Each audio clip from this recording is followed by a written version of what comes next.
حضرت امام سوری علیہ رحمہ فرماتے ہیں کہ میں حج پہ جا رہا تھا تو میں طواف کے دوران ایک شخص کو دیکھا، اس شخص کا عمل دیکھا تو میں بڑا حیران ہوا، بڑا سرپرائز ہوا۔ میں نے اس سے پوچھا کہ تو یہ کیا عمل کر رہا ہے، کسی شریعت میں یہ تو نے پڑھا ہے، کہیں ثابت ہے یہ عمل کہ تو جب قدم اٹھاتا ہے تو درود پڑھتا ہے، جب قدم رکھتا ہے تو درود پڑھتا ہے، تو یہ کیا معاملہ ہے؟ یہاں تو تسبیحات کرنی چاہیے، لبیک اللہم لبیک۔ تو انہوں نے پوچھا کہ آپ کون ہیں؟ وہ نوجوان پوچھنے لگا آپ کون ہیں؟ اس نے کہا جی میں امام سوری ہوں۔ امام سوری فرماتے ہیں کہ میں نے اس نوجوان سے پوچھا کہ تو قدم اٹھاتا ہے تو درود پڑھتا ہے، قدم رکھتا ہے تو درود پڑھتا ہے، اس عمل کی وجہ بتا مجھے۔ تو وہ فرمانے لگا، کہتے ہیں جی کہ میں ایک روز جب اپنی والدہ کے ساتھ آیا تھا نا حج پہ، ان وقتوں میں کعبہ شریف کا دروازہ کھل جایا کرتا تھا، جسے موقع میسر آنا اس نے اندر جانا، نوافل پڑھنے، عبادت کرنی، ریاضت کرنی۔ وہ کہتے ہیں کہ میں اپنی والدہ کے ساتھ آیا تھا تو میری والدہ نے خواہش کا اظہار کیا کہ بیٹا مجھے کعبے کے اندر لے جاؤ، میں اندر جا کے نوافل پڑھنا چاہتی ہوں، عبادت کرنا چاہتی ہوں۔ تو میں نے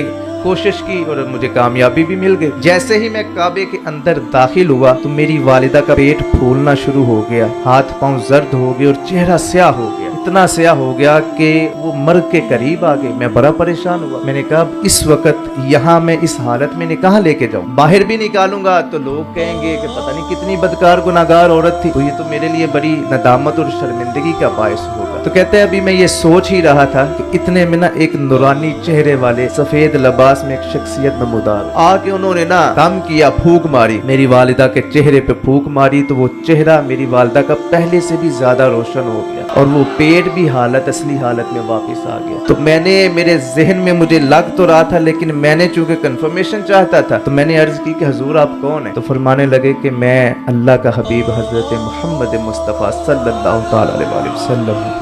وہ کہتا ہے کہ میں نے سرکار سے عرض کی کہ حضور اس معاملے کی اگر آپ رہنمائی فرما دیں، اب یہ بات ذرا دل کے کانوں سے سنیے گا۔ تو وہ نوجوان کہتا ہے کہ سرکار نے فرمایا کہ تیری والدہ کے گناہوں کی وجہ سے تیری والدہ کا چہرہ تو سیاہ ہو گیا تھا، لیکن ایک وقت اس نے مجھ پہ ایک مرتبہ درود پڑھا تھا، تو اس درود کا بدلہ دینے کے لیے آج میں حاضر ہو گیا۔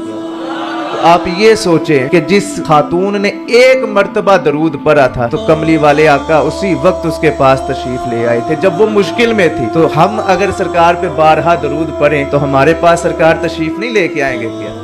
اسی لیے یہی مقبول